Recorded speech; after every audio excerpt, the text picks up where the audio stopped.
Hi, everyone. I'm Ashley McManus, Senior Director of Global Marketing at SmartEye. Welcome to the Human-Centric AI Podcast, where each episode we feature thought leaders doing cutting-edge work in the AI space. A little bit about us. SmartEye is the global leader in human insight AI, technology that understands, supports, and predicts human behavior in complex environments, bridging the gap between humans and machines for a safe and sustainable future.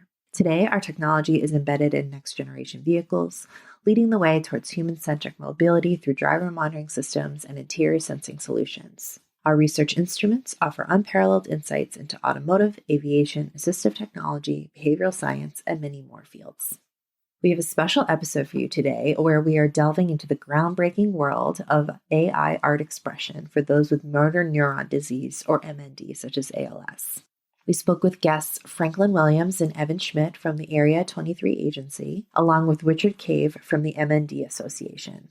Richard Cave is a speech and language therapist working with the MND Association and also with Google, providing specialist speech therapy consultancy to the technology teams. He is also a PhD candidate at University College London, National Advisor to Royal College of Speech and Language Therapists for Voice Banking, and 2022 Allied Professional of the Year recipient from the International Alliance of ALS MND Associations. Then from Area 23, we have Franklin and Evan. As EVP, Executive Director of Experience Design, Franklin is an ideal blend of creativity, user experience, and technology, and has been using his passion for innovation to elevate the importance of experience design in the advertising industry for nearly 20 years. Franklin's digital experiences have won him multiple awards at Cannes Lion, Clio Awards, and MM&M, a number of recognitions in PM360, and the opportunity to sit on and chair juries across Cannes Lion and Ad Age A-List Awards. He's also been a panelist at multiple DE&I roundtables with the ad industry and was named one of MM&M's 40 Under 40. Then along with Franklin, we also have Evan Schmidt, Associate Creative Director of Art at Area 23. Evan is a dynamic creative fueled by an unwavering passion for AI art.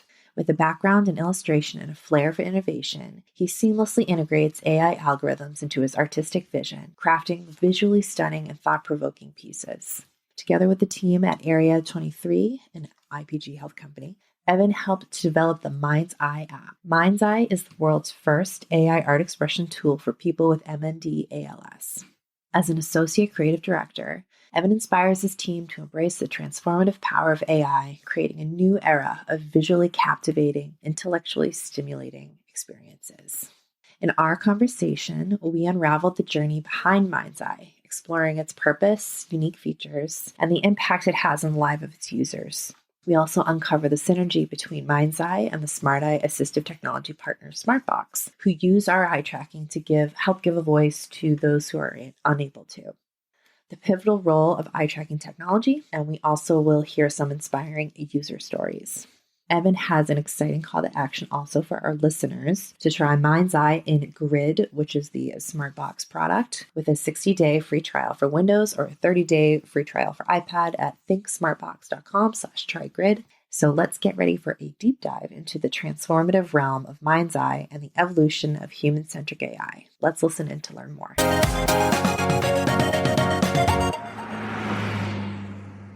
Okay. Hi, everyone. Thanks for joining. With me today, I have Franklin Williams and Evan Schmidt from Area 23 Agency, as well as Richard Cave from MND Association.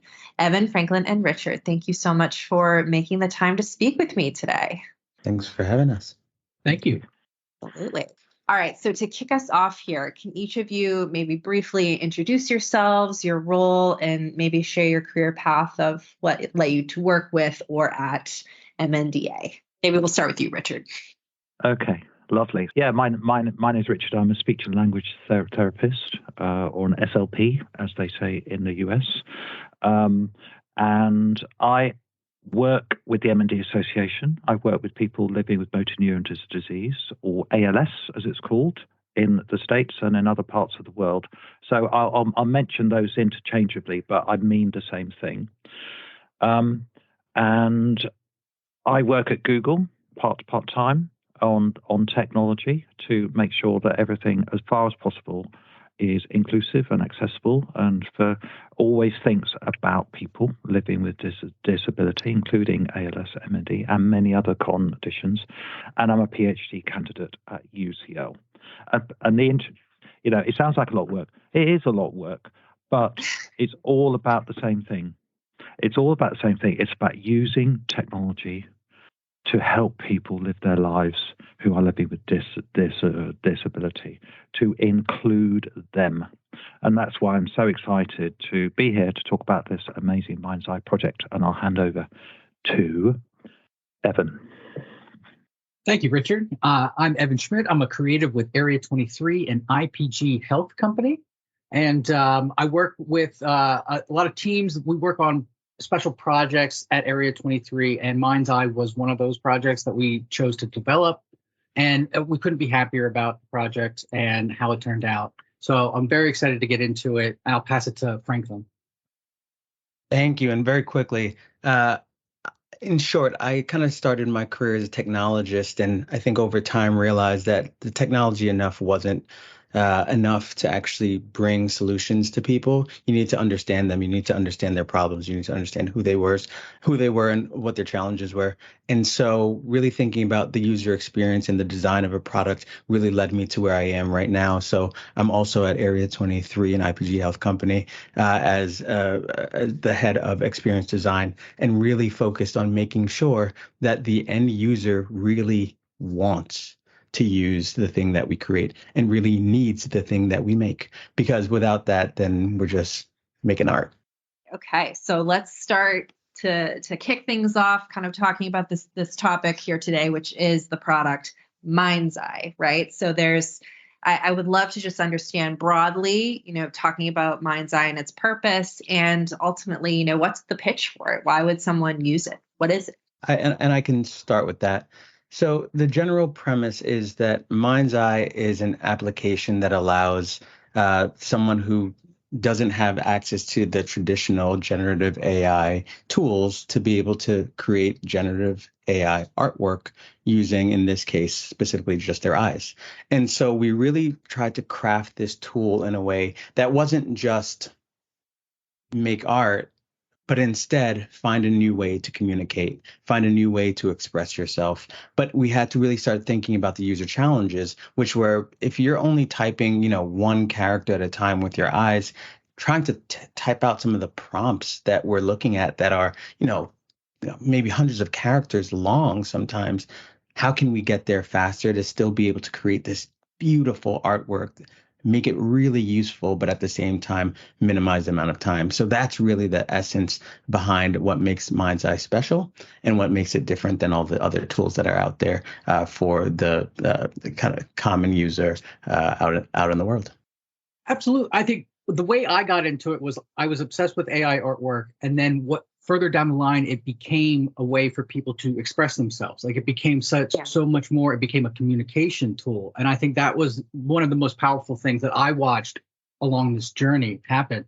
And it really, for me, at the end of it, it came down to it's this idea that a picture is worth 1,000 words, and these things that it can cut through communication so quickly and just really enhance that connection between two people or multiple people. So just a really powerful experience. And I agree totally with what Franklin and Evan said. Mind's Eye is about communication.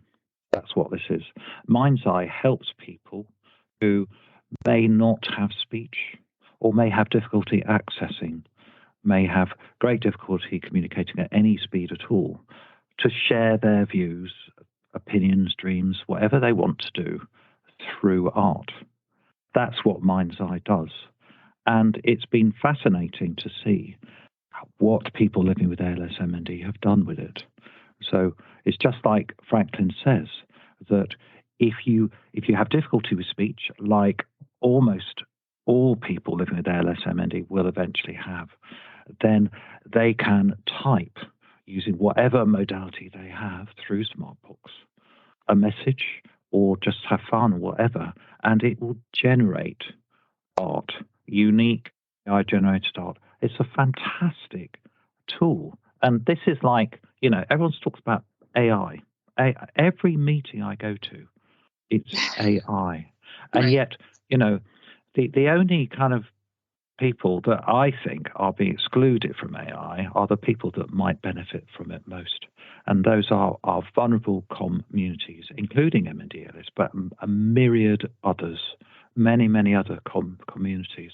And it's just as an example, AI art for expression. We worked with 5 people living with MND ALS throughout this project to actually get their feedback and inclusion. Because if we're building something for them, let's have them. Right. And we had them right at the front, and they gave feedback and all the rest of it. And it's fascinating the different kind of use cases that people have been generating AI-generated art for. I mean, the first is, to have fun. It's like, it's no fun having MND. I know it's stating the bleeding obvious, but it's absolutely no fun. And actually having something that they can access and actually enjoy to generate stuff, generate images of fun, humorous, whatever they like, they can just go and do it, courtesy of Smartbox, because Smartbox have enabled all the access. The next use case is for personal reflection. There are no dress rehearsals for ALS MND. Nobody expects it, but it happens. And people with MND have said that they use Mind's Eye as a way to think about where they are, to kind of just think in different, beyond words. Yeah. Beyond words. Another person says that he uses it to share how he feels. He lives in a care home, and through no fault of his own, this is due to funding. Most of the people in the care home have a completely different condition. They have dementia, and it's just really difficult to kind of be in there. And so he uses Mind's Eye to communicate how he feels with the carers and others. And I suppose the last thing really is that, when you are literally locked in and have real difficulty to communicate, it's really hard to demonstrate competence, that actually you're still there. And most of the time, almost all people living with ALS MND are the same inside that they always were. They still have the same thinking skills, the same competencies, the same everything. Just outside, people see them differently because they are disabled and they have difficulty speaking. Mind's Eye enables them to demonstrate competence. And it's a really powerful thing. This AI-generated art is fabulous. But the problem has been, it's not been in the hands of the people that could really benefit from it until now. Perfect. Awesome. You've hit on a lot of different points. I definitely want to unpack a little bit more, but you mentioned Smartbox a few times. So for listener context, we were all connected through our partner Smartbox. So I was wondering if someone could explain that relationship, how it came about, and its significance to Mind's Eye. I believe it was the quick little demo that we put together in November of last year, where we saw that a lot of the end users, like the people that we wanted to make this for, were using Grid, Smartbox, and Grid technology. So we wanted to partner. We reached out. We pitched them the idea briefly. Eventually, it led to a call that led to a fantastic partnership. And we really couldn't have helped. They helped us so much by teaching us all the tips and tricks of their platform in a short period of time so that we could build it. Because we didn't want to reinvent the wheel. We wanted to go where the users were. And that's how we partnered with Smartbox. Mm-hmm. Yeah. And at a very high level, we wanted to help. That's the entire point of this. It's to help the communities that we can help using this technology. So we wanted to integrate holistically into what they're already doing, because that automatically allows them to basically supercharge what they're doing without having to do something different. They can just go on the exact same platform that they've always gone and now see a new application, a new tool, a new way of expression, and be able to immediately use it. That was really why we started thinking about this as a partnership and a place to be.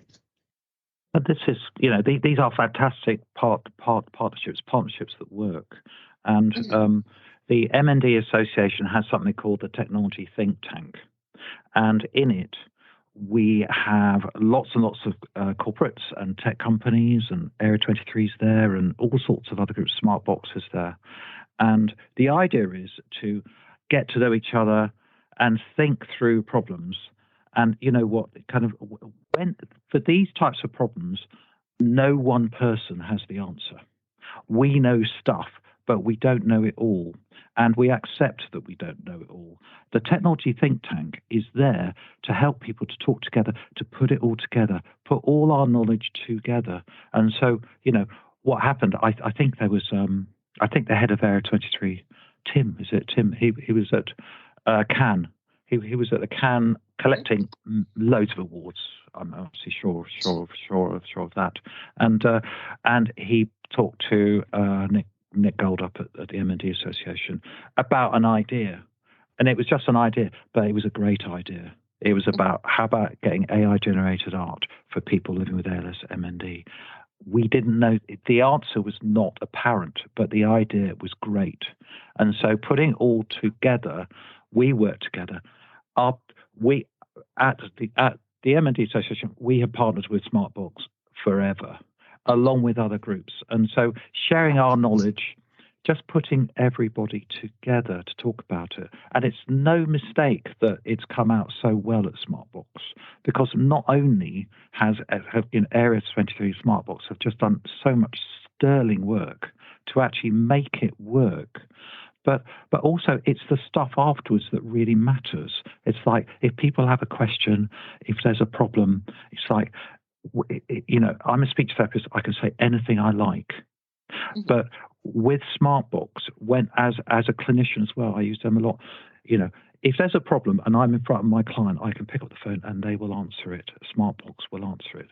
And that's the kind of service we all need for Mind's Eye.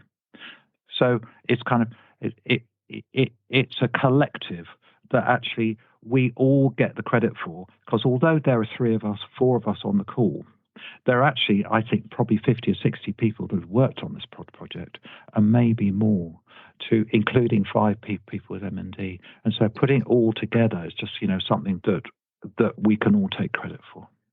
Perfect. Yeah, and I did want to talk a little bit, taking a step back on the process in building Mind's Eye. So for Smart Eye's perspective, we are eye tracking technology company, right? So I'm curious to understand, for eye tracking specifically, how does that contribute to the concept of Mind's Eye? Sure. I can take this one. So when we were pitching the idea to the think tank and showing it to them, we were tasked with creating a 0-step process, because it does take a long time to try to type all this stuff out, everything like that. We didn't get it down to a 0-step process, but we did get it down to about a 1.5 step process. So we ended up kind of mining a lot of great prompts that we had discovered on other platforms, and just kind of taking keywords that we knew were going to produce fantastic results. And we created the vibes section, where if all you want to do is type in a subject matter and then jump to the vibe section, you can automatically see it in wild and fantastic styles that we've curated for them. And so it allows them to create fantastic artwork in a short period of time. And we've also, if you jump to the gallery section, and this would help if we had the demo up, but if you jump to the gallery section, we show you what that prompt says. So you're able to learn from it. You're able to see everything that we added to the prompt to get it to that level. So you can kind of begin to understand prompt structure and how you can start to innovate with it and riff off of it. And there was a reason for that.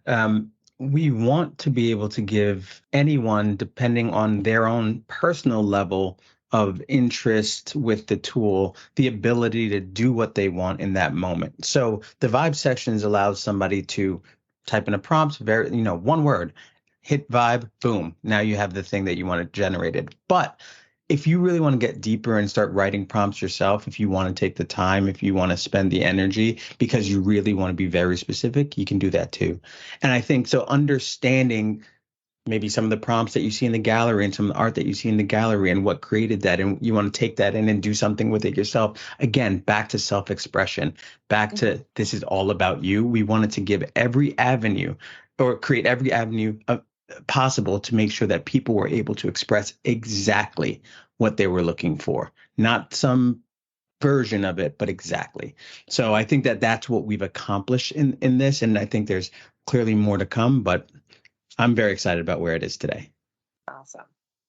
I think this is, what's really worked here is that, Area 23 have really looked after making sure that the creative, the way it's built is like super accessible.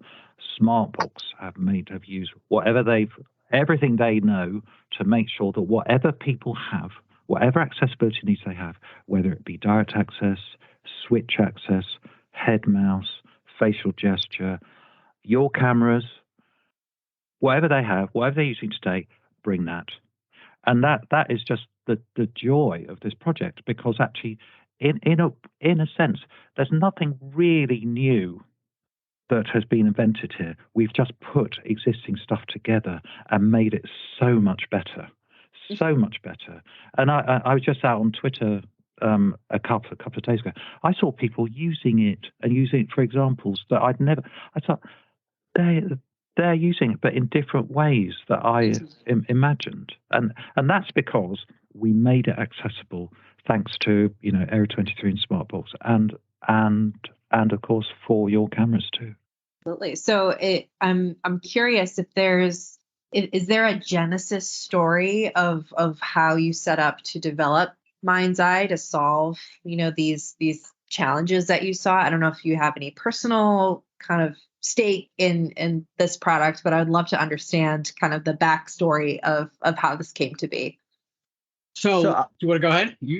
I was just going to give a very quick intro from my own kind of personal experience. I had kind of been, working with and seeing this community over the course of many years, and just getting the opportunity to talk to somebody who was very close to it, and that was Richard and team. I realized that there's an opportunity to literally go deep into a world that I really wanted to help and I really wanted to be part of. And so for me, just the personal experiences of the initial interviews, this is kind of like that genesis of what the idea is. We had a raw idea, right? Like Richard said, we'd love to be able to bring AI generated art to the MND community. That's kind of the larger, higher order thing that we try to achieve. But the idea of actually connecting with and creating a moment with somebody who's suffering with MND, that was something that was very interesting to me, to be able to have a conversation and be able to really understand that lived experience and be able to do something that would be extremely beneficial. So just the interview process of really getting to know them so that I could really understand and uncover what the challenges were, that was kind of the genesis of how far am I going to go with this? That's what really started to motivate me and started to bring me out of my box to really start to explore what is the lived experiences of this community and how can we help in a more kind of root level. So that's just kind of like how I got into it. Yeah. Evan, maybe differently, but. I got into it because after Tim Hawkey returned from Cannes, he set up an internal think tank based around AI artwork. And the second he introduced us all to it, I was hooked. And I mean, like, you can have your own opinions about it. I totally understand. My opinion about it is it shows me something new. I really thought, I really thought I'd live under the shadow of every great artist that ever lived before me. But this takes all of that and smashes it into a kaleidoscope. And just, I've talked with people, it is not something new. It's the bridge to something new, and it was so inspiring to kind of see the possibilities. It was just showing me something new on a regular basis, and I was hooked completely. Yeah. And when I discovered about the Mind's Eye project and the Mind's Eye initiative at Area 23, I was blown away. I was floored. I love the idea of bringing this experience and making it accessible. And so I did everything I could to get an invite to that meeting, and to be a part of that group. And from there, It grew from there. A lot of these projects, these aren't billable hours. This isn't anything like that. These are projects that we take on because we believe in them. And I saw it from a very early on, the possibilities of what this thing could be and the scope it could be. And I'm just so excited that I got to be a part of it and help it become real and be out there. Honestly, it's such a joy working with these people, really. And, honestly, it is. It is because, people, the idea was, I just wish this was visual, because then we say, hang on, let's stop talking. Right. Let's show you how to generate AI art. And, what drove me to this is I'm just really worried. I'm really worried about AI, because AI is fantastic. Is going to help our community. I'm very optimistic about the benefits of AI. The problem is, other than this project, no one, as far as I can tell, is talking about AI for inclusion or AI working with the vulnerable groups that also, may disproportionately benefit from this technology. As an example, I was closely following a TED talk. It was 2 days long, and it had the great and the good of AI, saying where we're going, what's happening. And I thought that there were more than, I think there were 35 speakers. 35 speakers. And I was waiting for the speaker to come on to talk about accessibility and inclusion for all parts of our society, not the ones that are just generating the dollars, all parts. And I'm still waiting. And I just felt like, this is the state. And the thing is, AI is so powerful. There are so many things that we can do. And, people say, yeah, but, well, it's just a pipe dream to have it. No. Mind's Eye has shown that AI can be inclusive, not just talking about it, showing it every single day. And this is very important, because there are lots of discussions in all sorts of companies, all sorts of ways that, what should we do with AI? Well, look at Mind's Eye, see what they've done. And then, let's just see how much more we can do with it. The final thing is, assistive technology. Here we are in 2023, almost 2024. And for people that, use eye gaze to communicate, things have moved on, they can use it. But really the speed of communication, using eye gaze and switches and all the rest of it, we have work to do. We have work to do. And, Evan said earlier, it's like a painting could be 5,000 words. It really can. And so here we have extra modalities to help people get on with their lives, to share whatever they have, to bring what they have, so that the technology is not excluding anything. It's additional modality, and art is right here, right now, in Grid 3, through your cameras. And okay, let's talk about that. One thing that I just want to add, just because it struck me from something that Richard said, something that Evan said. Richard said that what we've done is not anything new. We didn't create any new technologies. We put them together in a new way to really be able to give access to individuals who didn't have access before. And Evan said that, this is this is a bridge to something that's new, not necessarily the thing that's new. And I'm okay with both of those things, because what it means is that we ideally can be a beacon to the rest of the community to be able to say, do more. You can do more. Use these technologies to do something more than the technologies themselves can do. But you have to look into it, and you have to have the passion to do it. That's what working with these folks has been for us as an agency. And I know that if we can continue to move on this path, we can inspire in the right ways so that we can ultimately help and benefit the communities that need it.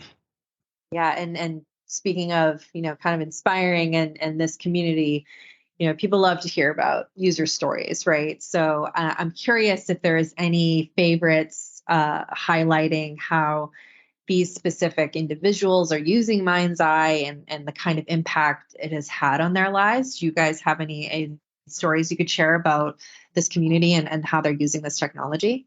Yeah, I just think they're using it in ways that we never imagined. but also in ways that are very powerful. For example, I mentioned about the man I work with who is in a care home, and actually it's because of funding, it's almost all for people with dementia. Mm-hmm. The long and the short of that is that in care homes like that, they tend to put people in front of the TV pretty much the whole day. And that's how things are. Yeah. And so I actually remember going to see him, how are you feeling? Kind of. And he actually opened up Mind's Eye and he told me how he was feeling. And it ended up being a huge barcode. It was a huge barcode. There was nothing else. It was a barcode. And he was just like, that's how I'm feeling. And it's just like a barcode that's just like no character, dull, boring. That's how I feel. I don't feel like I'm anybody. I'm a barcode. And that triggered a huge discussion, And, but also people do it for all sorts of creative things. But the nice thing about this tool is it's not only for the good times. It's also for how things really are. And actually, one of the big problems we have with MND ALS is that people feel like they're a burden and they don't really want to share. And they just feel like, actually, if I let other people speak for my behalf, then, things might be better. And so here we have an opportunity for them to use another form of expression to help them share that doesn't take an hour to write. It can be, the barcode said a lot of words in one image. So there you are. I was reminded of Louise, an MD that we met. She's featured in our video as well, but she ended up losing her ability to speak. And we came across her because we heard of the story of, she lost her ability to speak, and what she misses most is just being able to be sarcastic with her husband. And it was like that little nugget of truth that makes us all human, and the things that we take for granted every day was just very powerful, and it was that experience. And then to watch the connection between the two of them, she hadn't even really used the app much before we connected with her. And she was using it picked it up very quickly. And then, her and her husband were able to connect in a way that it seemed like had been bubbling up or had been just under the surface for some time. So it was just incredibly powerful to watch, unfold. Love that story. As someone who very much is sarcastic with their husband, I can appreciate that story. Yeah. Okay, another kind of a loaded question, but as we are kind of wrapping up here, I would love to know what you guys are thinking about the future, right? So what's the next step for Mind's Eye? Are you already thinking about next iterations? What features are you really excited about? And then maybe, do you have any advice for those looking to build these types of systems or to work with this community on helping them, communicate? So I'll maybe start from the back and talk about advice to folks who are trying to build this type of technology. So in doing this and working with this community and trying to build a tool that represents them and is useful to them, you have to start with them. That is the key to everything. I think too often people have ideas of how technology can do something, and then they try and back into the community that it works for and try and retrofit the technology to fit the community and that doesn't work. Yeah. At the end of the day, it's really identifying what the root cause and the problem and the struggle and the challenges, because it's that tension that really allows you to find opportunities to create kind of adaptive solutions that really fit, that really feel purpose-built. So for me, I think the key is start with your community and build out from there, and the technology almost will fall into place. And I think more importantly than that, there's so much that you just don't know going into it. You think you know, and then you have a conversation and your mind is blown, your eyes are opened, and the technology that the path you were going just doesn't make any sense anymore, and you have to pivot and do something else. So that, I think, is a really great place to start, and it just helps the process along. As far as where we're going, maybe more personally than thinking about all of the things, we need to keep up with where the industry is going, because that's the thing, right? To Richard's point, you have these 35 people talking about how AI is progressing, and they're not talking about these communities. So somebody needs to pick up the mantle and start building these new technologies that are, working. Large language models are becoming bigger, and how can that play a role in what we're doing? Is there a place that can fit? We don't know, but that's something that I think we should all explore, because that allows us to look at our product not through the lens of what features can we add to it, but what ways can we help, and what technologies can we use to help in the direction. So I would like the product to evolve in that way. And then ultimately, we'll kind of see where that goes. But that's where my eye is focused right now. How can we bring the future of technology into what we're doing currently for this community? Love that. No, I completely agree with that. I think it's improving the model, continuing to improve the experience for the end user. And now what's great about this, now that we've launched, we're going to get feedback on it in real time from end users so that we can improve the product and just make it better. And, super pipe dream, an art show in a gallery, in a real life gallery with actual, we blow them up, all the painting, we get people to come and attend. But I think that would be an amazing build on this experience as well. So it's just very exciting to be a part of, and I'm just so happy to see it out there and for people to use it. Oh my God, that is a super pipe dream. I love that. Let's do that. Yes. That's amazing. Oh my God, an art exhibition. Yes. I mean, if there's anybody listening, please get in touch. Let's do that. That's such a great idea. I suppose for me, working in all these different big techs and, helping out, it always seems to be the final mile is the hardest thing. And just to kind of let people know about it, let people kind of be comfortable with this technology. So my dream for Mind's Eye is for everybody to use it, ALS, MND, whatever. And just to just know it's there and just be yourself, because this technology is about people. I think that is the superpower of this technology. It's actually about people. It's not about technology. And that's also the thing about AI. It's about people. And yet we just need to just find ways to make it work for people, not some people, every people. Every people? Everybody. Everybody. I like it. Every people. Yes. So, there is this think tank. There's the MND Association think tank. It's there. We don't know where the ideas are going to come next. We don't know. Mm-hmm. But if you have an idea, or if you're a corporate, you want to get involved, but if you have an idea, if you're an innovator and have an idea to help people living with MND ALS, which, by the way, will probably help everyone else as well, because it's such a difficult condition, then let's get in touch. Then get in touch and start talking about it. What I've learned about the think tank is nobody has all the answers. Everybody is expert in one area, and if we talk together, we do something ridiculously good. And that's just how it feels with Mind's Eye. It feels like this is the start of something really special, but it's already started. So that is an excellent segue into my last question, which was, do you have any specific call to actions for our listeners? And I don't know if you also wanted to touch on how can someone try Mind's Eye, or where can they get it? Sure. Mind's Eye is an app available on Grid and Grid for iPad. Our call to action is download the app and try it. Give it a try, play around, and have fun. Mm-hmm. And get in touch if you have ideas. Yes, that too. Well, this was such a fascinating conversation, and that's all I had for you guys. Richard, Evan, Franklin, it was such a pleasure speaking with you, and thanks again so much for your time today. Thank you, Ashley. Much appreciated. Thank you. Thank you.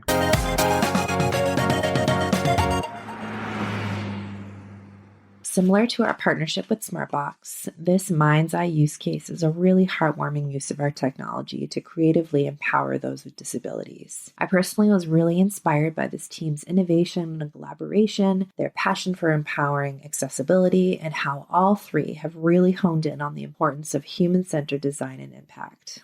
I hope you enjoyed today's episode. Don't forget to subscribe to the Human-Centric AI podcast on iTunes, Spotify, Amazon Music, or wherever you get your podcasts for new episodes. We're also on social media, so please reach out to us on Twitter, Facebook, LinkedIn, and Instagram to share any feedback you have on the show and weigh in on the discussion using hashtag Human-Centric AI Podcast. Don't forget to rate us and comment with your feedback to help make the podcast more discoverable for others. Until next time, thanks for listening.